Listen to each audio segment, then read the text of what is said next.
Hi guys, it's me Jen. Today I am teaching you about punch needles.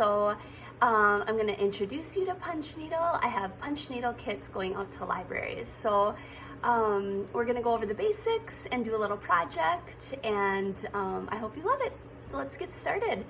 All right, so here's what we're going to be working on. We're going to do a little Minnesota project, and this is what punch needle is. So punch needle, you'll see punch needle in rugs, like you see the rugs with the loops on them, like so. Okay, that's a more advanced project. Let's work to that. Punch needle has been around since medieval times, they say.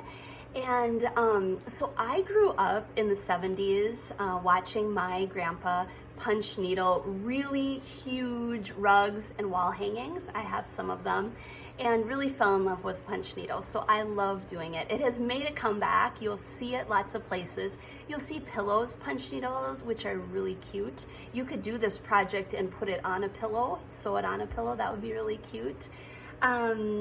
So let's go over the materials you need for punch needle and what's in the kit. First of all, your punch needle. So this is the one that comes in the kit. You will find there's a lot of different sizes if you were to shop for a punch needle. Anywhere from like tiny embroidery floss that you could use for a tiny project to thick yarn. So today's yarn is like 4 to 6 chunky yarn that we're using. Fun beginner project.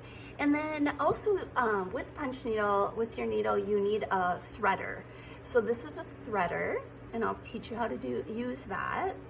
And then you need some fabric. So you could use burlap. I use burlap. That's more readily available. I also get punch needle fabric, which is in the kit, and that is what this looks like. So punch needle fabric needs to have little holes in it. And so this kind of reminds me of cross stitch fabric with the little squares in it, right? So you need a place for your punch needle to go through.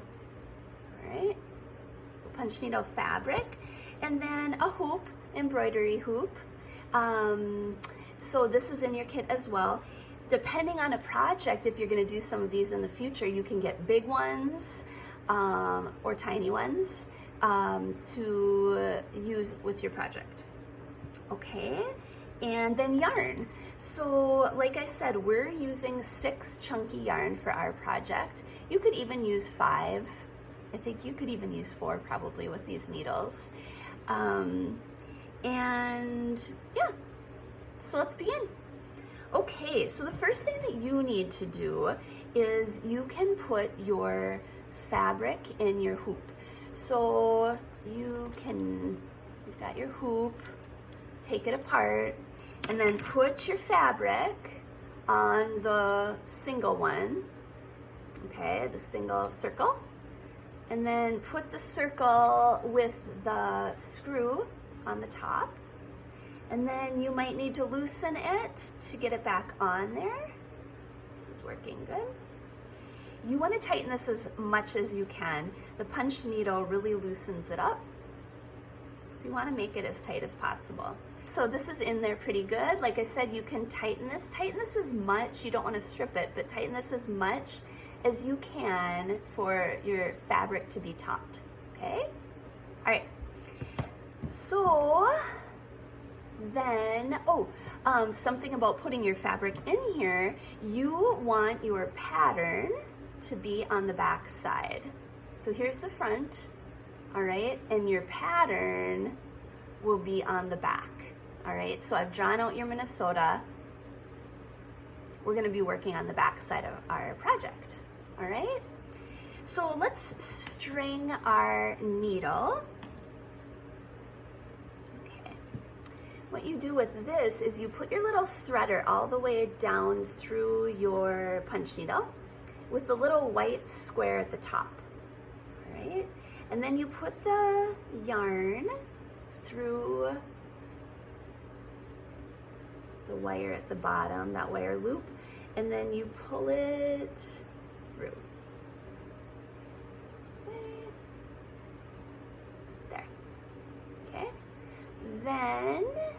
you can either stick your yarn through this hole, it needs to go through there, or you can put your threader through that hole, and then like so. Put your yarn through the threader and pull it through. Okay? So we're gonna leave a couple of an inch end on here. This is your end, and then this is where the rest of your fabric is gonna be coming down through your bottom, okay? All right. So I've begun a little bit of this for you guys so you can kind of see how you want it to look. I would recommend you going around your state of Minnesota. So outline it, then keep outlining it, outlining it, outlining it until it's filled in. Sometimes I just make a thick outline, a thick border, but this is kind of a fun project to practice your punch needle. So fill it all in, unless you get bored, and then it looks cute as just an outline too. Here's another one that's filled in. Okay, all right, let's begin. I have to use this. Okay, so this is nice to know too, that you can cut your yarn off at any point, and then you can start again. So that's happened sometimes, like even if I've got knots in my yarn, or then I'll just cut it off and then thread my needle again and begin again. So you can pick this up whenever, okay? So I am going to start, you want to be working away from you, okay? So you're gonna put your punch needle in wherever you're beginning, okay? You're gonna go all the way down to where the wood starts, where the handle begins, and then you're gonna take it out. Now, you just want to be skimming the top of your fabric and going in for another punch as close as possible. You want your loops to be close.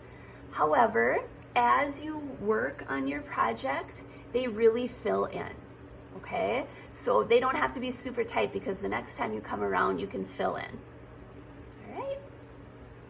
So then you, like I said, are working away from you. You are going down all the way to the handle each time and pulling it out, gently pulling it out each time. So you can see I have, the way I'm holding this, my yarn is through in between the needle and my hand. You don't want to do that actually, because if it gets caught, then it pulls it all out. So you want to go like that, okay? All right. So all the way down to the handle, every time you want to be doing the same exact thing, all right? And then out, this is also very important, skimming the top of the fabric. If you take your punch needle out, your yarn that you've punched also comes out with it, okay? And you don't ideally want to do that. Though it's not the end of the world, as you can see, I'm just smoothing over my fabric to get rid of those holes, and then I'm gonna do the same thing. So not the end of the world, all right? We'll begin again.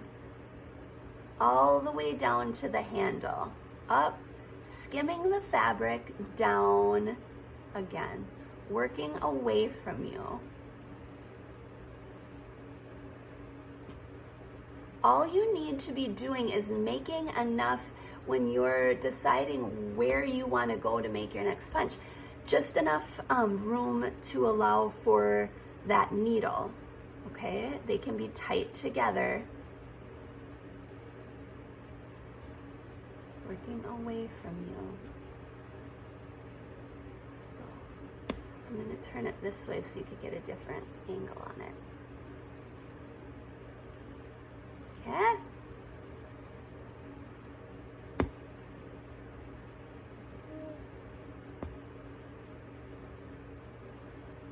See how I'm just skimming the fabric, not lifting it up at all. Keep it low.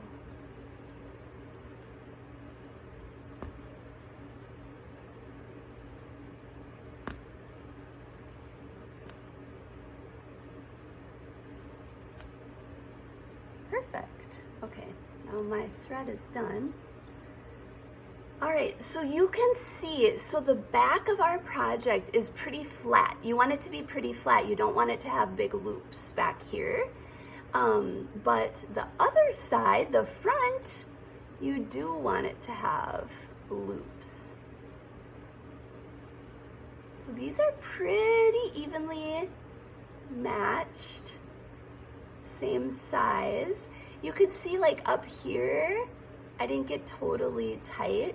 No problem, I'm not worried about that at all because like I said, as I do my next row, I'll just fill that in.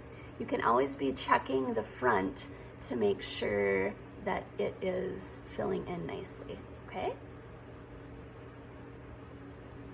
Okay guys, so I'm working away on this. I've done a few more rows and just have a few more tips before we leave each other. Should I just point out my doggies too? They're so cute. So they're laying in the sun right now. So I have a little Cavalier right here. And then in back of the Cavalier, there's another little Sweeney. They're laying in the sun. Let's not bother them, huh? Okay, so a few things I wanted to just let you know. This is looking so cute. So you could see like this is adorable. I could stop this project now, but I'm gonna continue practicing my punch needle, so I'll fill it in.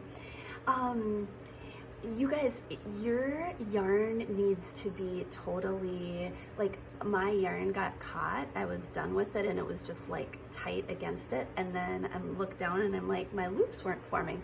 You need to make sure if you're having that problem where it's like, it's not staying, it's because your yarn is probably being pulled or it can't go into the needle, all right? So just make sure that your yarn is just laying there and able to do its thing, okay? So it can loosely go into the needle.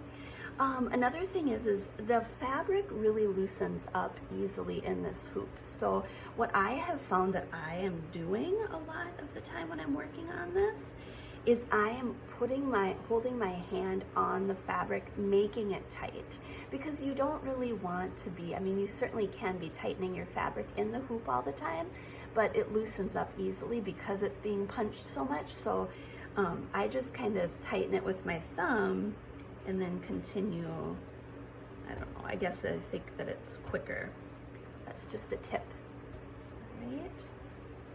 You guys, I hope that you are enjoying this and this is so much fun for you and you love it. Creating is an important thing, right? It takes our minds off of all the things that are going on in life.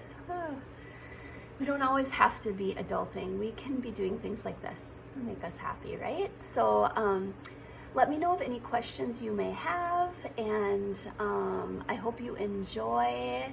Thanks so much for watching. Bye.